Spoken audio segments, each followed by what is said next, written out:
Champions League semi-final predictions: Arsenal versus PSG, Barcelona versus Inter Milan, and we're going to make a bold prediction on who will win the Champions League in 2025 in Munich.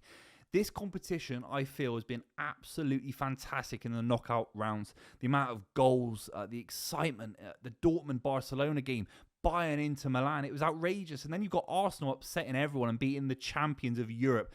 It was a crazy last round, and ultimately it's led to a 4-team semi-final part of the tournament where all the teams can win this Champions League. They're all very, very level. If it was Arsenal versus Barcelona in the final, I feel like it would be quite a level game. Inter Milan versus PSG in the final, it'd be a very level final. You feel that almost every side left has got a 25% chance. They've all got weaknesses. They're all going to concede goals and have little moments, but they've all got quality as well. It's a really, really exciting end to the Champions League. We're going to start off with Arsenal versus PSG. There are people saying PSG are massive favourites to get into the final against Arsenal. I actually can't believe it. I think player for player, Arsenal have got a better 11. They play in a more intense league. They've got players that can arrive at this fixture with a level of intensity that PSG will always miss out on playing in the French league. Their front three is electric, PSG, and they absolutely killed Aston Villa at points with their fullbacks bombing on.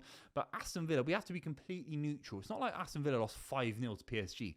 Aston Villa were one concert header away from getting knocked out potentially themselves as well, or at least going to extra time. And Aston Villa, brand new to the competition, they're 6th in the Premier League. They haven't had the greatest Premier League campaign. It's not like they're the champions of England. It's not like they're Liverpool, right? Aston Villa have got some players that I'd even question are even good enough to be playing Champions League football at this level, like Rashford, like John McGinn. With all due respect, Onana as well. It's his first Champions League quarter-final. He was fantastic, but they played into PSG's hands. They were pumping things long all the time. They weren't able to keep the ball, and defensively a little bit naive. And Torres didn't have the best game either. So PSG were very close to getting knocked out by Villa, who were absolutely electric at Villa Park. Arsenal aren't going to have those problems. They aren't. Now, I'm not saying Arsenal are going to keep 2 clean sheets and it's going to be simple. Look at the Saliba mistake at the Bernabeu. But Arsenal would definitely start this tight with a defensive unit that PSG won't be able to run rings around. Dembele won't have the same freedom that he had against Villa, particularly in Paris as well. Same with Buvey. If he comes on, he has to be starting, in my honest opinion. Barcola as well. They're not going to have the same freedom. And then it's like, if Declan Rice can have the kind of performance where he's intercepting things, dominating the midfield against Vitinha, against Neves and Ruiz, you can have a go. Aston Villa went man for man at points into the PSG midfield, and they won a large part of it.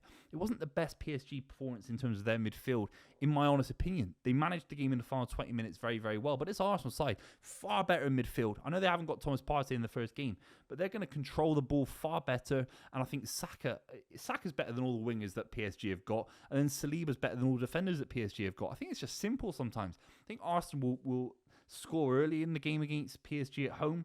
They might take a 2-goal lead to Paris, and I think maybe they concede 1 in Paris. I think they could go through 2-1, 3-1. I think that there's a gulf in quality between the champions of France and Arsenal. I really do.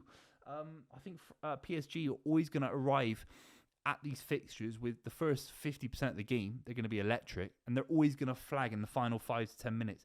That is to say, Luis Enrique has got his PSG side to a level of athleticism and fitness that is far better than the years before, 5-10 years before, even with Neymar, Mbappe, and Lionel Messi. It's the fittest, most balanced PSG side of all time. I'm not being derogatory in saying PSG aren't massive favourites against Arsenal. I just think Arsenal are cut above. They got Declan Rice in outrageous form. We just powered through the Real Madrid midfield, dominated them. Saka was fantastic. Martinelli as well. It's a big question mark. If there's no injuries to the Arsenal side, if they can manage without Partey midfield, someone like Jorginho who can get on the ball, keep things ticking. Maybe they move Marino back and play Trossard down the middle. One of those decisions. I still think Arsenal are big favourites, especially in the home game. If they can manage it in Paris, then I think they're through into the final. That's my honest opinion. Barcelona versus Inter is a really, really juicy tie. Inter have got the experience. They got to the final recently, basically with the same kind of players. Bastoni was fantastic against Bayern Munich. I know they conceded a few goals, but I thought he put in big challenges. DeMarco at left wing back was exceptional as well. They're a fantastic side. Lautaro Martinez has got so many goals this season in the Champions League, 8 in 11. I think they can cause a lot of issues for Barcelona, because if they can sit there with their back five, soak up pressure, be pragmatic like Inzaghi likes to be, they have to take a lot of credit from what Borussia Dortmund did in Germany. They nearly got through. They nearly turned over a 4-0 deficit. It was absolutely outrageous. Garise got a hat-trick. It was an outrageous... a couple of finishes were absolutely fantastic.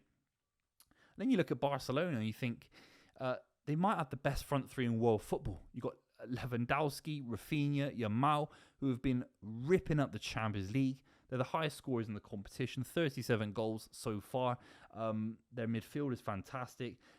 It's going to be, if Inter Milan can stem the flow, stem Yamal, stop Lewandowski doing what he does, then Inter Milan will give themselves a chance to counter-attack and have a go. But that being said, the more I talk about it, sometimes in football, it is defense versus attack. But it's more important to have a great attack. You can outscore a side and win a game of football, but you can't win a game of football with a 0-0. I'd fancy Barcelona's attack over Inter Milan's defence all day long, particularly with the spaces that Elise found, Harry Kane found against Inter Milan this week. I think Barcelona will get through. I think it'll be a very tight game, actually, a lot tighter than I think the Dortmund game was for Barcelona. I think Barcelona will get past Inter Milan, but it's going to be very, very tight. You have to back Rafinha, Yamal, Lewandowski.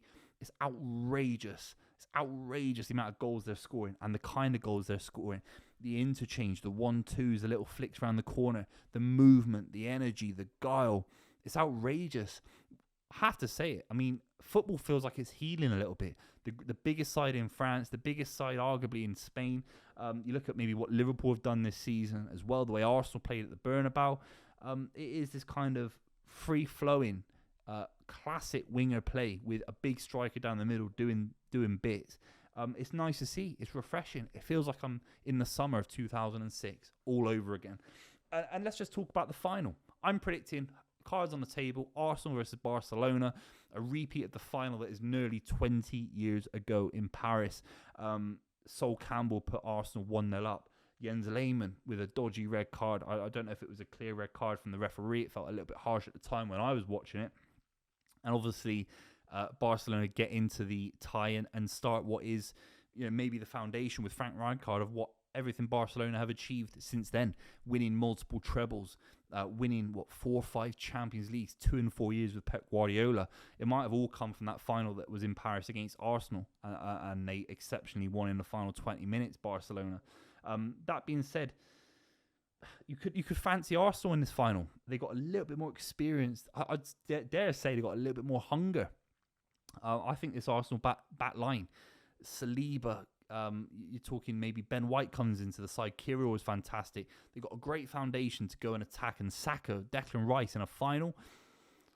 I back them against Barcelona if they can keep a clean sheet. I think Arsenal could beat Barcelona. I don't want Arsenal to win the Champions League, of course not. But I don't see Barcelona as... they nearly got knocked out by Dortmund. Nearly. It's their first loss since September in the Champions League, which basically counteracts what I'm saying, because they've been absolutely incredible in the Champions League. But you can definitely get this Barcelona side. And if it was Inter Milan, Arsenal versus Inter Milan, I'd back Arsenal even more. I think Arsenal could just manage the game. It could be a little bit dry. I think little moments of brilliance from someone like Bukayo Saka will get them over the line against Inter Milan.